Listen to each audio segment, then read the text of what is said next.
Well, don't get too excited. I know that we're in the gear closet. No gear today, kids. Spend more on Patreon. Send me more shit on... You send more money, I'll send more stuff. You send more money, I'll buy more stuff. That's an old reference. Remember the Angry Beavers? And with some classic Nickelodeon right up in here. That's not what we're talking about. That's not what we're talking about. So in the state of North Carolina, you can't see it, but I'm pointing at it. Take a look at that. Hey, how far out of... Is that where Winston-Salem is? Man, I know that shit, but man, it's a far way away. It's a big state. Look how tiny... You could fit 4 Marylands in North Carolina. Poor little Maryland. Anyway, in the state of North Carolina, there are actually a surprising amount of climbing gyms. Maryland apparently only had one, and it's in Columbia, and we were gonna... When we were up there for DC for Otakon, me and my buddy were actually gonna go check it out, and then, like, at the last minute, we were like... We're really broke from Otakon and the hotel room and all that stuff, and also it's $22, which, depending on the climbing gym you go to here, that's not terrible for a day fee, day pass, but it's not brilliant. And since we didn't know the fare, meh. Yesterday, me and Buddy went to Morrisonville? Maybe I can find it here. Raleigh, Wilson... Henderson, Rona. Yeah, no, I can't. Anyway, we went to, like, Morrisonsville, and where we found the flagship of the Triangle Climbing Gym, which is the gym that we frequent most. We've been to the ones by the military base town in Fayetteville. We've been to the one in Raleigh. There is one in Richmond. Next time I mean, I can't believe there's a thing in Richmond, man. I've been past Richmond. Every time I drive past that place on 95, I always feel like it's going to ask me for a cigarette, and then while I'm trying to light, it asks me for, like, a lighter lighted cigarette, and then it's going to, you know, it's going to, like, tell me its life story about how the wife took the kids and everything, man. If you could just give him $1, he'll send it back to you, you know? He promises, man. He's getting his life together. But the absolute biggest one that we had seen up till then had been Raleigh, and this one blew Raleigh out of the water.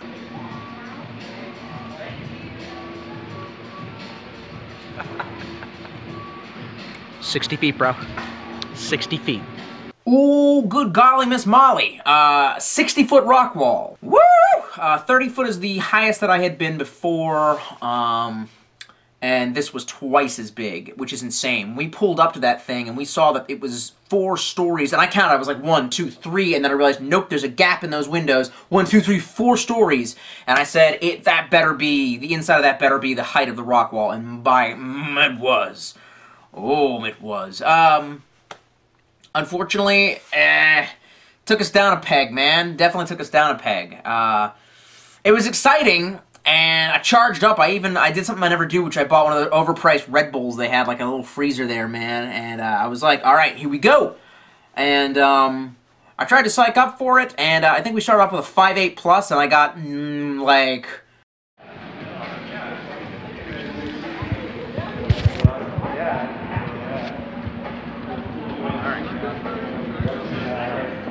On the way. Climbing. The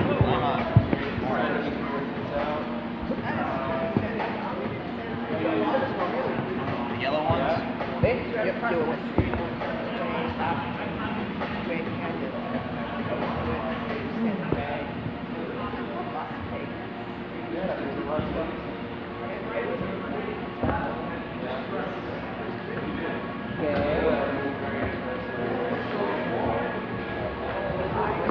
More yellow than right.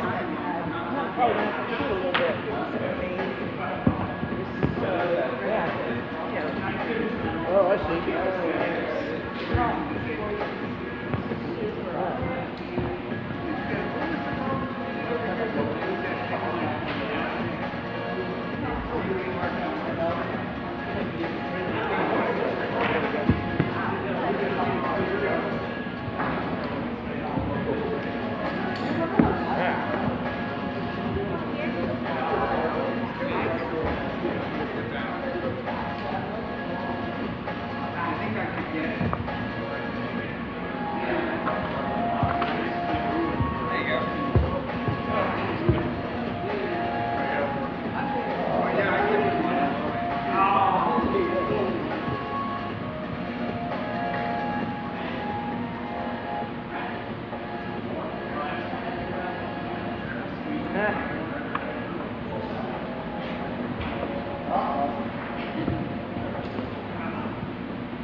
realize this part. Great. Yeah, that's what I was asking. Where did that go?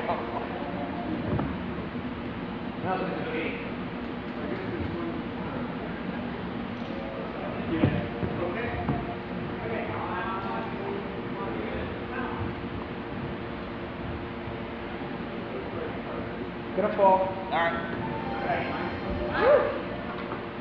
Okay. Remember what I said about endurance and I could do it? Yeah. I lied.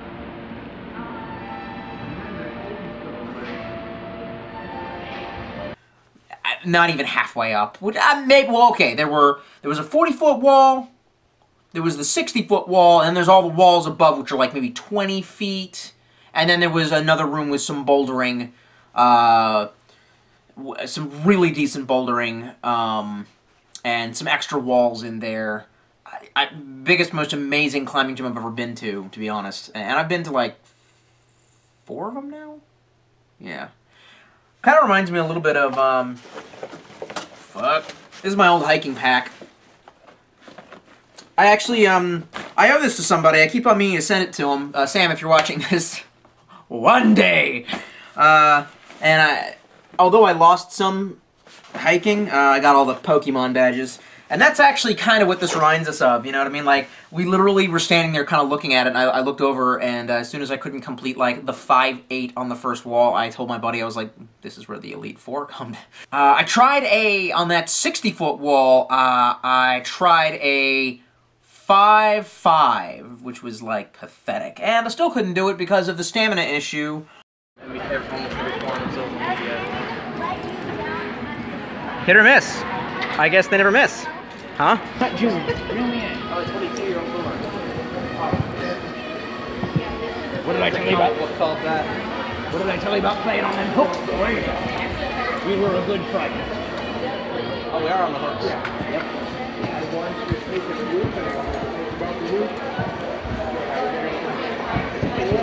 Hold on. Are we good? Yeah.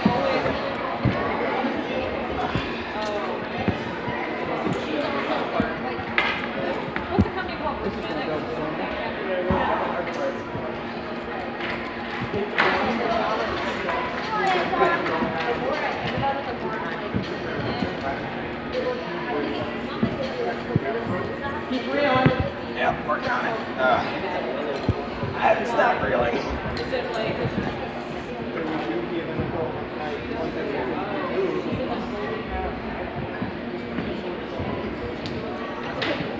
I got a rusty pulley or something.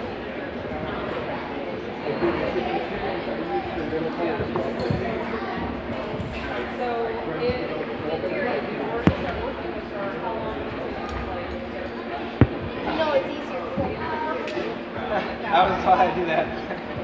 Thanks for the advice. Yeah, I was going to say the plus 5. Also learn how to do that.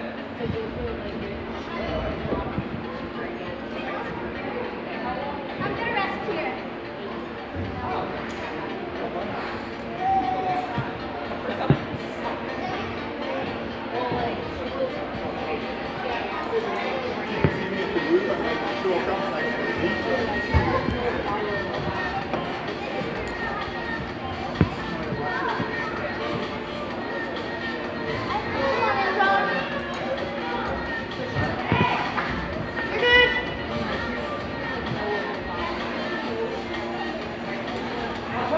Yep.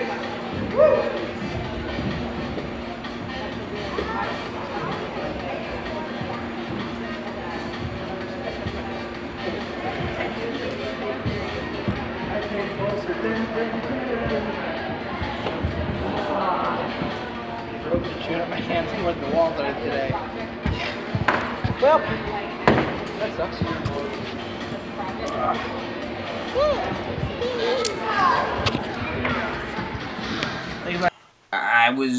I ran out of energy about 3/4 of the way up, which is 45 feet, and then I just, and I gave up. I did manage to get higher on the 40-foot wall, way closer to the top. Was that a 40-foot or a 50-foot? Damn it, I don't remember. And that was only a 5-6, but I found that really challenging. All right, one for the money. 2 for the show. Get ready. Yeah. I got about 3/4 the way up to 4. Let's see if we've got the last quarter in. Oh, that was a bad idea. I shouldn't have rested. Why is that? I feel a little bit better than before. The seething pain in my arm has subsided. Oh, now.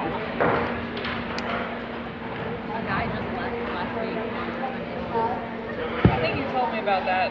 And then they started that whole share pictures of your vacation and trying to foster friendliness. Climbing. Yeah, this one is way fun.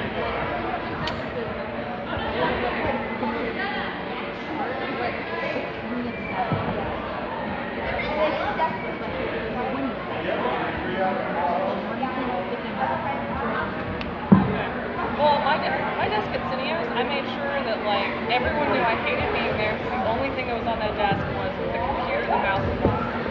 I didn't have I used to have little pictures and shit like that, but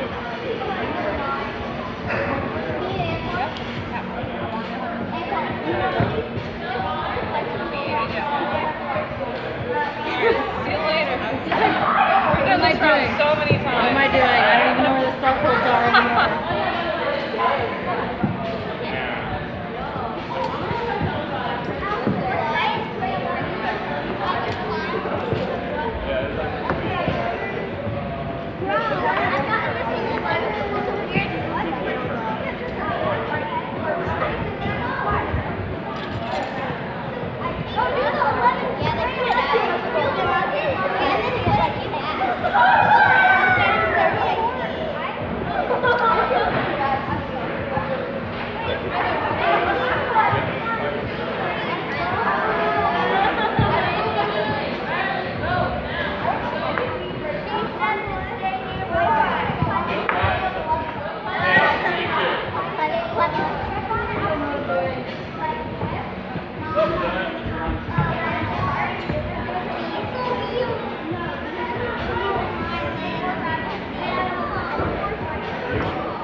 Hey, the whole thing kind of brings up, we have a couple of questions that we debate, but we haven't asked. Not sure how true this is, but I kind of feel like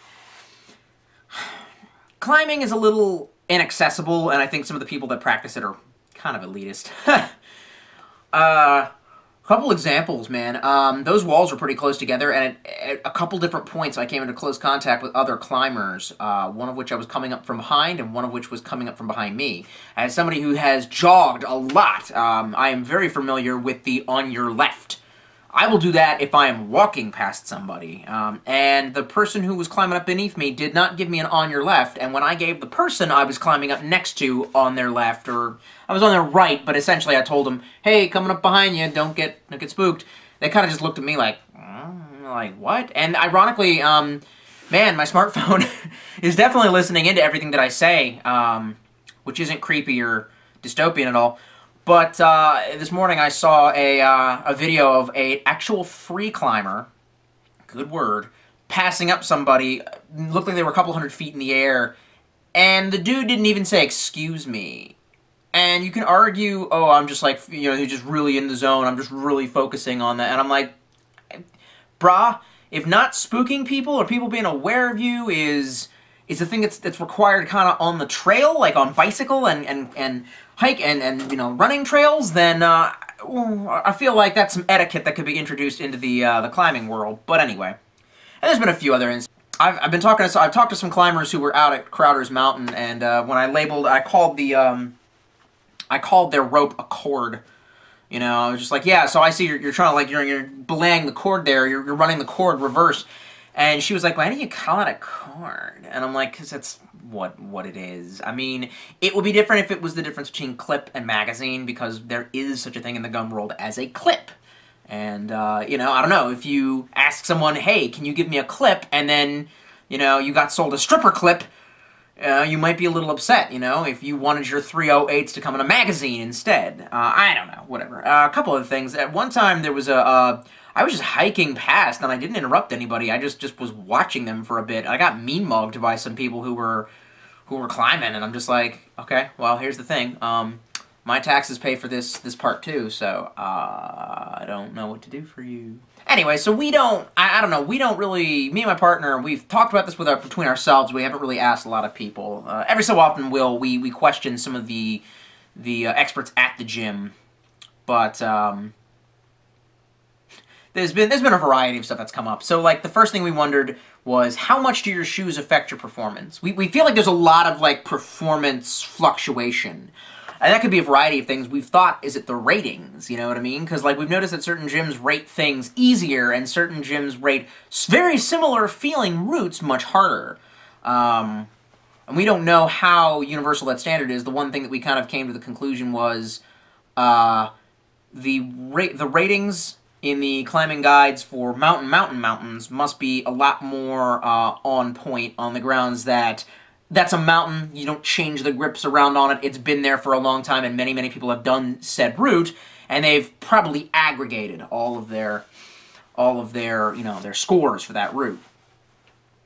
We've wondered how much the shoes play a part in that, and I did ask some boulders when I was out at Hanging Rock who were actually chill. They were pretty chill, they were totally chill dudes. And I asked them, how much do the shoes kind of help you? And they said, yeah, good shoes can bring you up one whole point, one whole rating of the kind of wall that you can climb. And I asked them, I was like, hey, look, do the gyms, when you rent the shoes, do they kind of give you the old beat-up, like, non-tread having looking shoes as a means of trying to sell you the shoes? And they kind of nodded. They were like, yeah. Buddy and me, we both kind of looked at our shoes, and I noticed mine had a little bit more tread this time, like a little bit left. Nowhere near as much as the ones that they're selling to you, but his had, like, none. Back to that, the fluctuation of our prowess, though. I don't. Maybe it's because we've just been out of practice for a little while. It's been because of financial reasons. We haven't been able to make it out to a climbing gym, and we haven't been training as often. We used to be going, like, once a week. But, I've been able to, I would say I've been able to reliably do a 5.9. Maybe. On a pretty, I would say, if I'm 75% capacity, I could do a 5.9. But as of recent, there have been a couple visits where, couldn't do anything above a 5.8 plus. And then at this gym, I pretty much could only do halfway up a 5, I did about 3/4 of the way up a 5.7, a couple of 5.7s like that, maybe a 5.7 plus, and then the one that I did the best on was the 5.6, and to be perfectly honest, I was enjoying that one. One of the things that I'll do if I'm not having enough fun, and I'm not sure how this is viewed, is I will just do what I refer to as, well, what my buddy referred to, my climbing partner refers to as the rainbow route. Okay, so did you just say I'm making a retreat map? No. So the 40-footer served me. I got about 30 feet up, did not have the stamina to keep going. I was also cheating by using 5.8 grips as well as 5.7 grips. No, 5.8 grips and 5.8 plus grip. I don't care. Anyway, I suck. All right, this is butt chugging the devil's asshole. Except for this is not really what this is. 5.7. 5.7 plus. So this is Weenie Hunt Jr. up in here. Ugh. My arms have already hurt. Go plus, it's super Weenie Hunt Jr. Yeah, this is super Weenie Hunt. Yeah, don't drop my ass. And I was already thinking, you got a double grip here, you got purchase here, but not really, and it's gonna turn you at a crazy angle. Alright. I can't wait till we make videos where we know what we're talking about.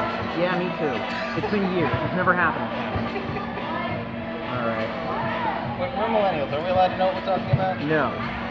You've seen me try to fix a car. You've seen that right here.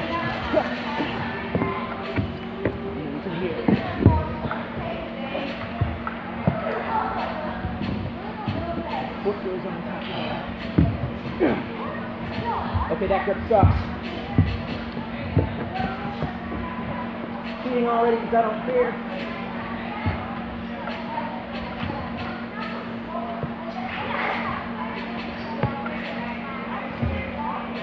I don't know what I'm climbing now.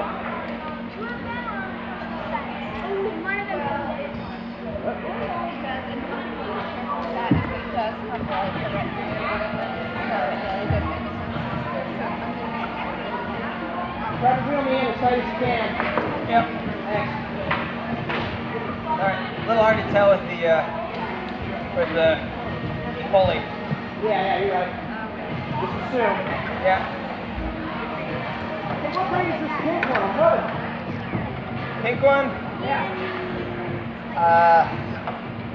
Either a 5'7" or a 5'10", I can't tell. 5'10", you said? Sure, let's go with that. You just switching courses? Yeah.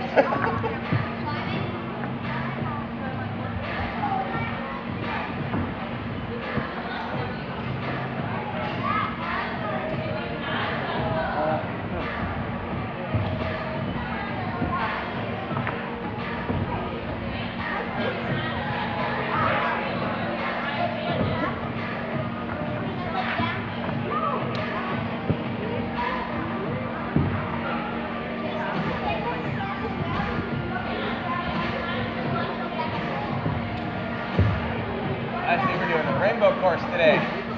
Yeah, rainbow course is the best course. Let me grab that energy. Sit in the sand. Got it. Okay. Woo!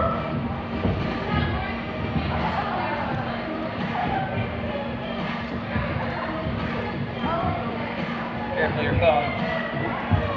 Yeah. Oh god. Or mix and match, which is, I'll just go. I will find a wall that's like 5'9", 5'10", 5'11", all on the same wall, and I'll just do whatever grips. I feel like there's a major advantage in this. I know that I can't reliably say, I climbed to 5'11", you know. Or I can't even say I climbed to 5'9", I guess, because I know that part of the difficulty is the spacing in between the rocks, in between the grips, but I feel like I get way more of, one, a workout, and two, more experience of what it's like to use grips on all of my, you know, my extremities by mixing and matching. It is easier for me to hold my left foot on a 5'8", and then put my hand on a 5'12", and I'm training that hand of what it's like holding onto a thin little piece of, because I have the stability on the other foot. You know, it's like dipping your toe into the water and slowly getting acclimated. Or maybe that's just total bullshit and that's not how that works. I'm not really sure if it's a mark of our capability or not, but the one thing I can say for us is that we consider, once you slip, that to be failure and to return to Earth. We don't rest in our harnesses and we don't hover in the air. You know what I mean? We don't fall back from the wall and then go and try. I think I did that one time because it was a 5'10" that I was able to get like maybe a third of the way up, and I was pissed at that wall. There was almost no purchase. They never have any purchase near the bottom. Like, you always think, if I can just get up to that point, then I can, you know, then I can get past this. But like scrambling up to that point is sometimes almost impossible. Fluctuating performance is one of the things that like really bugs me the most. Not being able to reliably say that I can do a thing drives me nuts. That's why I really identified with the character John Locke from Lost. The fact that in the first season he keeps having, you know, trouble with his legs giving out, and he thinks it's the island testing him, and after a while he gets frustrated and he screams, "What did I do? Why did you do this to me?" And I feel that a lot, you know what I mean? It's like, when you can't even get up the 5'8" wall, you know what I mean, where maybe before you thought you could have, and you're like, why did you do this to me? This last trip I kind of realized that, I don't know, I might not ever be able to make it out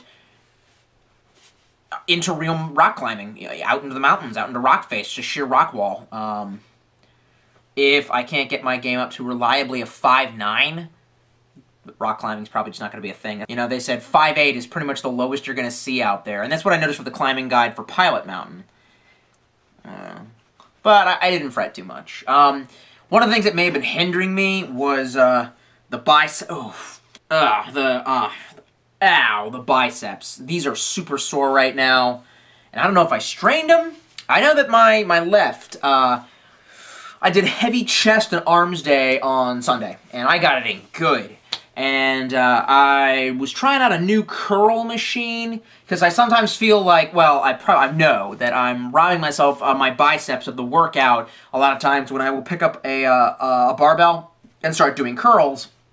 I know I try to put as little of my hips and my back into it as possible to get that shred, but I know that I'm probably not doing it 100% right, and I found a machine. They got one machine that's like more mechanical that puts it on ropes, and I don't, that one did not do shit for me. And then there was another one that was older, and you just kind of take one of the circle weights that go on a barbell, and you stack it, and then it's attached to a, you know, thing, and you curl like that, and there's a pillow, you know, a pad bracing your arms, and I kind of went ham with that. Well, the next day was heavy back day. Yeah, that was probably a mistake. I think what I got to start doing is staggering them. I mean, I have been going lightweight, high rep, high weight, low rep, but I've been going heavy, heavy, light, light, heavy, heavy, light, light. What I need to be doing, heavy, light, heavy, light, heavy, light. And I usually alternate upper arms and chest, core every single day. I'm not even going to pretend I haven't been skipping leg day a little bit. Just a little bit. That sucks. But anyway, so it was heavy back day. Yeah, well, here's the thing that I'm coming to realize. One, working your back muscles is, like, retarded hard. Because, are you really working your back muscles? Or are you just working your arms again? One of the only things that I've found helps, and I've tried everything. Pull-down machine was crap.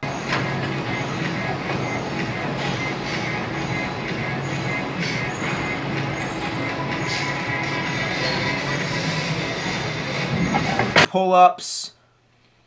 It can, but a lot of times, just like with the pull-up machine, or pull-down machine, it goes right into my arms and my chest. But I don't know what you call it, like that cable machine, that thing's been doing it for me lately. But there's only one attachment, and it's ironic because, you know, I've watched a million videos about how to do a proper, you know, a pull-down, or whatever you want to call it, reps that will target your dorsal muscles, you know, the muscles right now. And they always say to space your arms pretty far apart, and then to bring down and to keep your arms, you know, as close to your side, like you're trying to hold a walnut. They keep saying that. Well, the bar that's spaced pretty far apart doesn't do shit. However, they have like this weird little like attachment you can put onto the cable machine that it looks like an anchor, but I keep calling it, but there's like a big one, and it's all covered with black rubberized material for the grip. But there's a smaller one that I adore, and I've been calling it Baby Shark.